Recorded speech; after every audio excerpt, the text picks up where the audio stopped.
Good to see y'all today. We are here with the Velodrome Finance team. My name is Rob Montgomery. I'm the CEO of Revest Finance.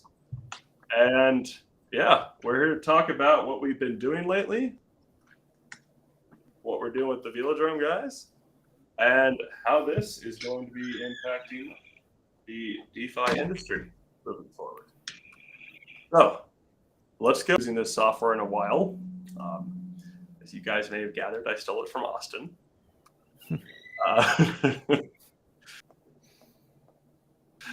But let's go ahead and get started with, I guess, some introductions. So I've already done mine. The CEO of Revest Finance, been in crypto since 2013. Only really been working in crypto since 2021. Started off with the Revest protocol, and now we are brand new protocol Resonate, for which we have got an absolutely wonderful setup with y'all. I'm going to go ahead and pass it off to Adam, let him introduce himself, and go from there.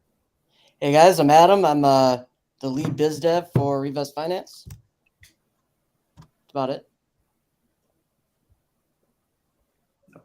I could talk all day, but I don't want to steal these guys' show. You know what I mean? All right, let's start with Alex and head over to Tal from there. Yeah. Hey, I'm Alex. I am one of the founding members, and on the core team for Velodrome, and I work on things like biz dev, operations, marketing, and communications. And hey guys, I'm Tao, also part of the core team at Velodrome, and similar to Alex, kind of complementing biz dev, strategy, operations, early on doing some of the token modeling, and now working with you guys, Revest, on kind of seeing what other kind of models and mechanics we can add on top. Fantastic. Yeah. You guys, your marketing is actually, and before we get into it, talking about Velodrome, sharing that with our community, I just want to throw this out there. We took a huge leaf out of your book with what we're doing right now. Excellent. I've gained a new appreciation for how exhausting that whole thing must have been. Yeah, I mean, we just rounded out. Yeah. No, go ahead. Oh yeah, sorry. I mean, I was just going to say, a little bit of a delay. Yeah, I've had the opportunity to work in a few different industries, and marketing is one of them. And so they brought a few tricks of the trade with me into the crypto space. So we really appreciate the compliment. It's a space of such overload. There's so much going on all the time. As clear and as effective and as constant as you can make that communication, I think the better. Yeah, and I gotta say, by the way, it feels like we have a full team doing socials. It's actually Alex, somewhere in his room, just kind of coming up with the next thing to share. Sometimes he just taps us, asks for some data, and then puts it out there. So it's pretty impressive to watch. That is honestly incredible. Got a one-man army up in here. Exactly. It takes three of us coordinating, one of whom is full-time, to run our social system. That is incredible, Alex. Thank you. It is, yeah, it is. I don't think people, I think a lot of the public go into those sorts of systems. And yeah, as a founder, I know what the sheer volume of the material you guys putting out must be taking. So good stuff. But let's head into our first topic, mindful of time. And we want to, already about Velodrome, but I'm sure there's some folks in the audience who haven't heard your guys' story and how your system works and the economic value that it offers. So either one of you, take it away. Yeah, I'm happy to take a first crack at it. So Velodrome, of course, is a decentralized exchange, automated market maker.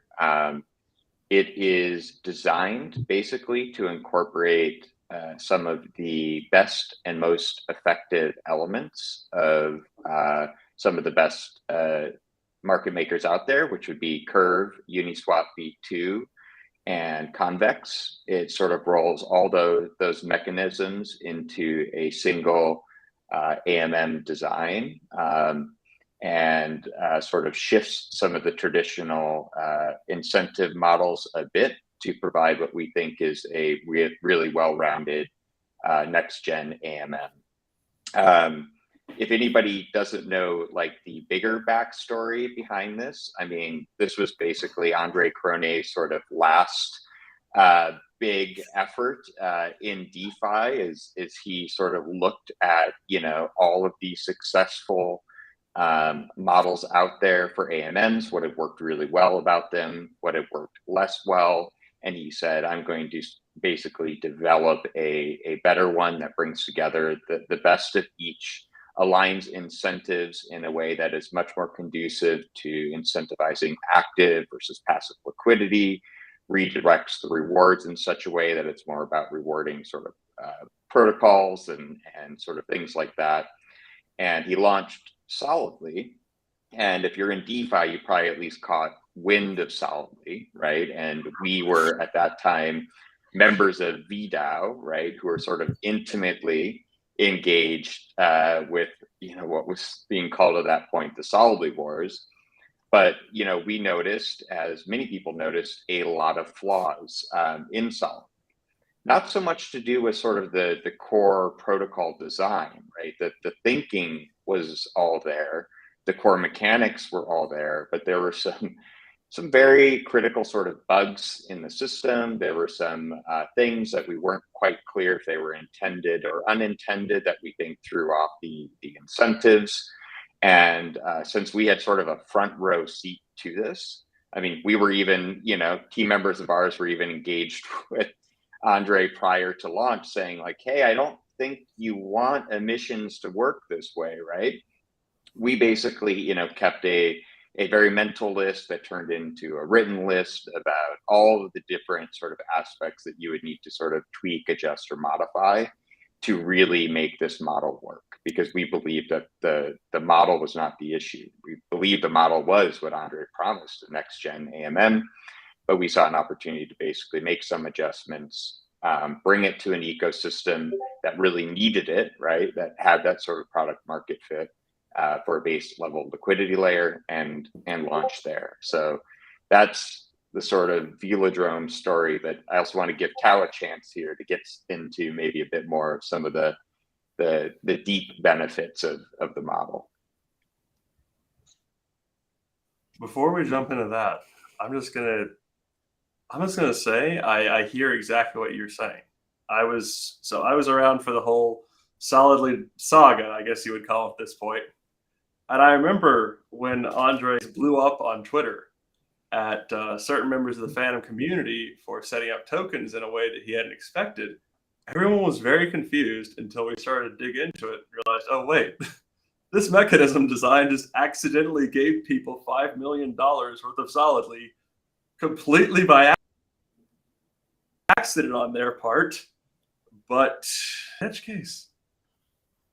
So it's been impressive seeing you guys actually manage to patch this thing up and get it rolling.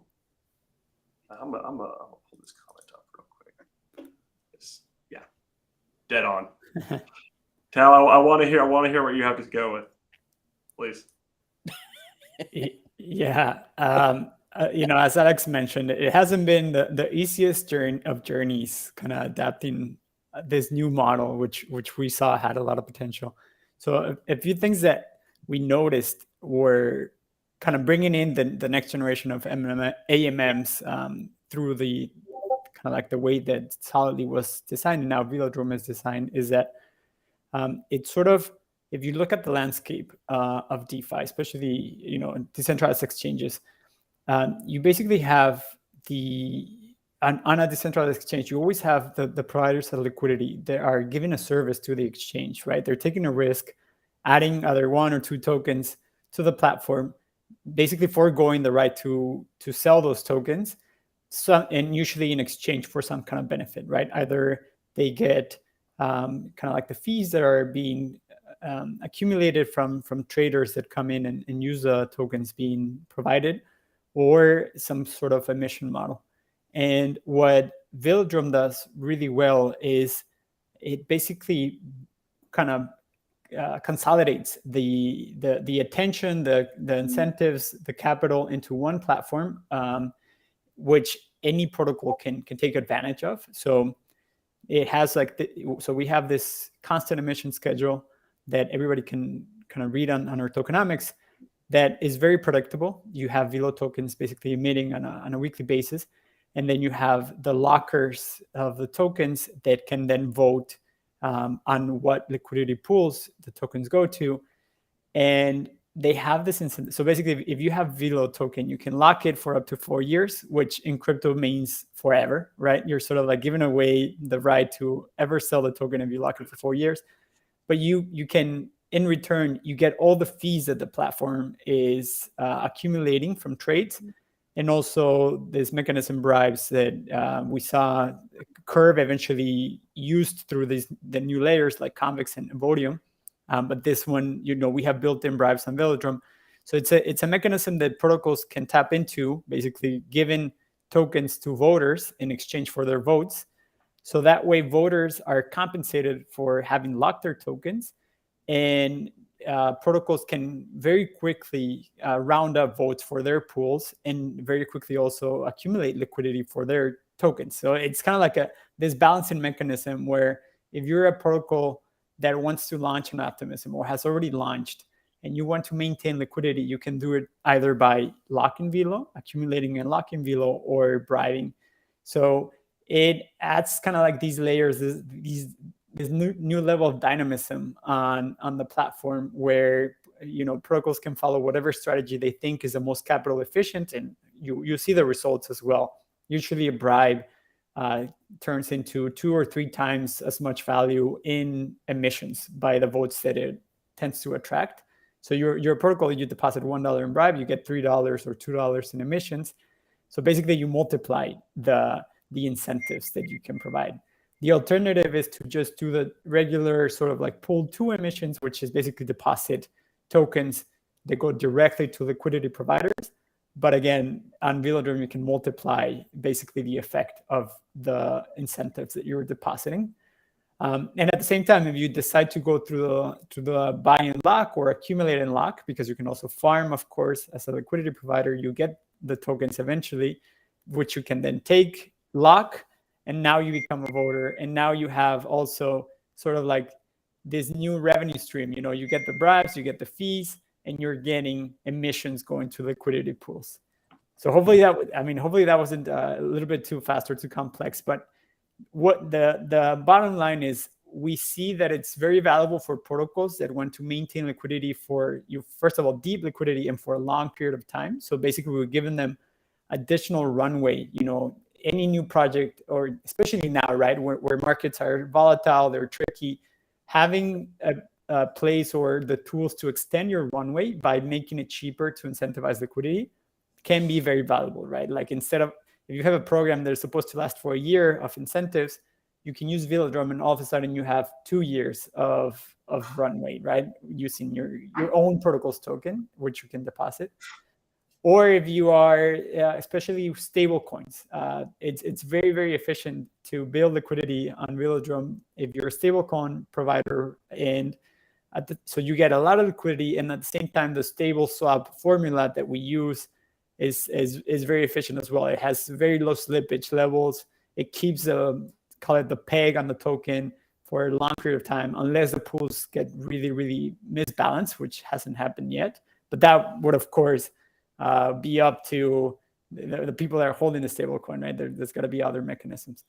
Bottom line, I think so stables and kind of like new protocols launching on Optimism can find a lot of value on, incentivizing liquidity through Velodrome, or becoming a stakeholder, right?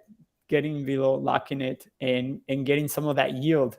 So for I think now for 5 weeks or 4 weeks in a row, the yield for lockers has been between 150 and 200% in terms of bribes plus fees. So getting that, a 200% APR on fees alone by being a voter while still holding your position, right? Like you hold your position, you're getting the APR, and you continue to vote week over week, and more bribes are coming in. New protocols are also joining the Velodrome races. It's actually becoming quite attractive for anybody to lock. And in addition, just as a last kind of pitch for anybody that is considering locking Velo, we're running a program where we have a pool of OP tokens that are distributed to anybody that locks 10K or more VE Velo. And it's been running for a few weeks now. And on average, people have got like between 20 and 30% kind of cash back, call it, or OP incentives for locking Velo. So you get this incentive up front, and then you get to vote and get 200% or so, 100 to 200% APR on a weekly basis just by voting. So, so far it's been even for us that have locked ourselves some tokens, it's been a really fun game to follow along. Honestly, the incentive model you guys have set up, I don't think I realized until just now that you allow projects to decrease their burn rate, which is really incredible, because that means that we have that what Resonate is doing does similar things. So we layer Resonate on top of what you guys have already done. You could see these things being cut in half by 4 or 5 times. Yeah. Yeah. And that to me is incredible, that there's this synergy that I hadn't even realized we had.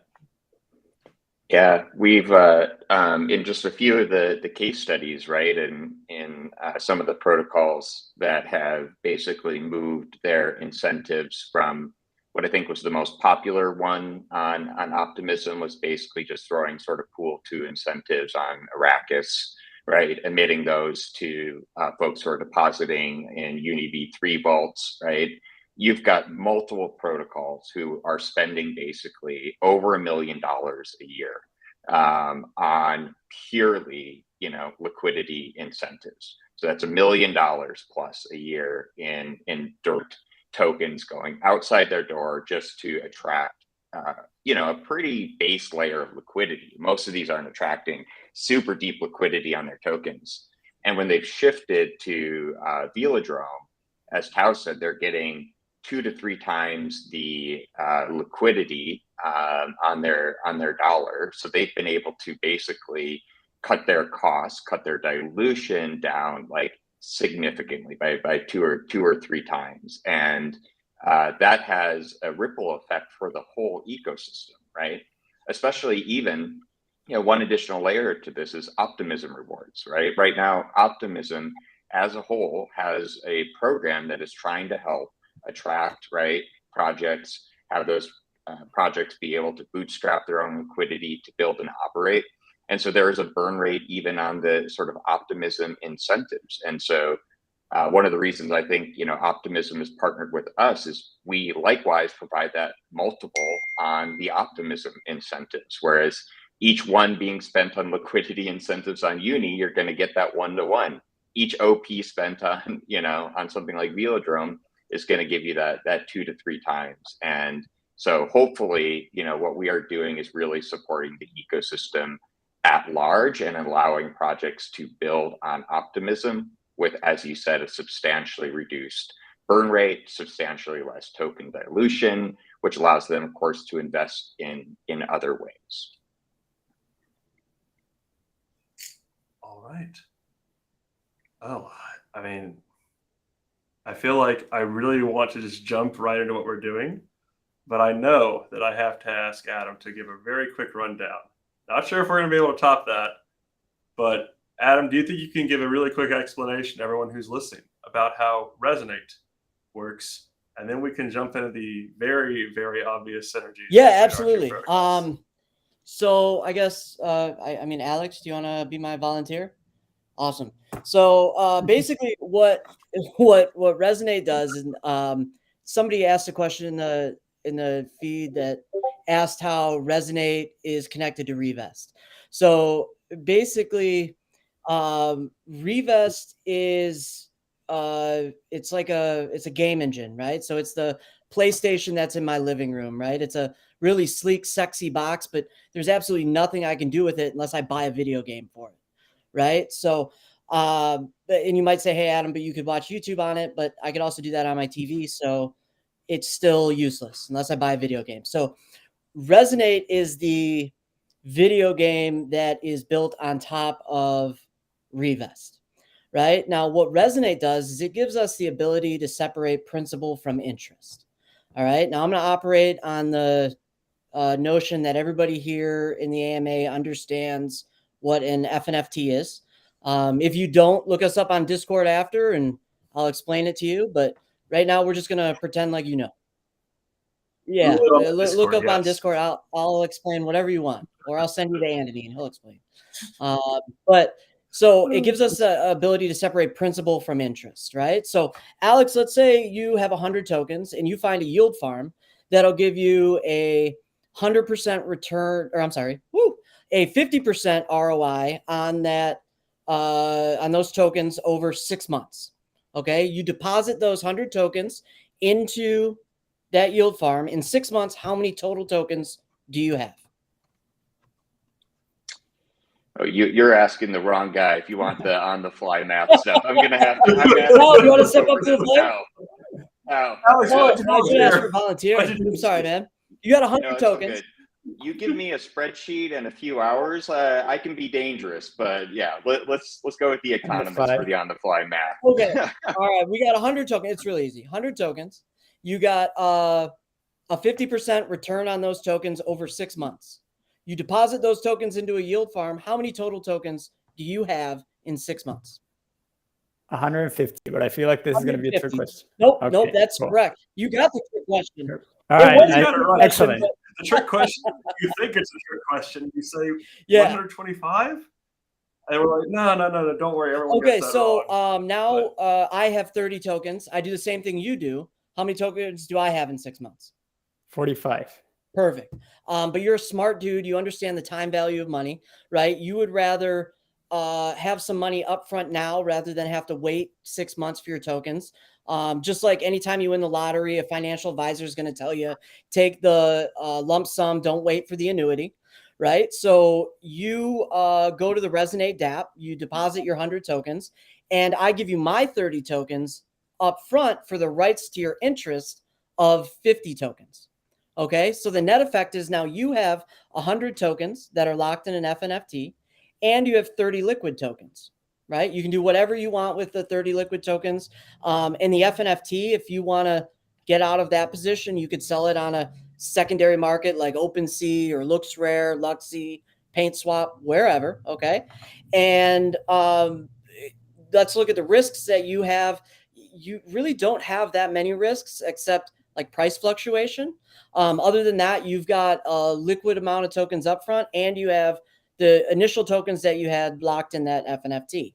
You were planning on keeping them anyways. You just wanted to hedge your long a little bit, so you're happy, right? Now let's look at the net effect for me, right? I had 30 liquid tokens, but I gave them away, and now I have the rights to the interest of 50 tokens over 6 months.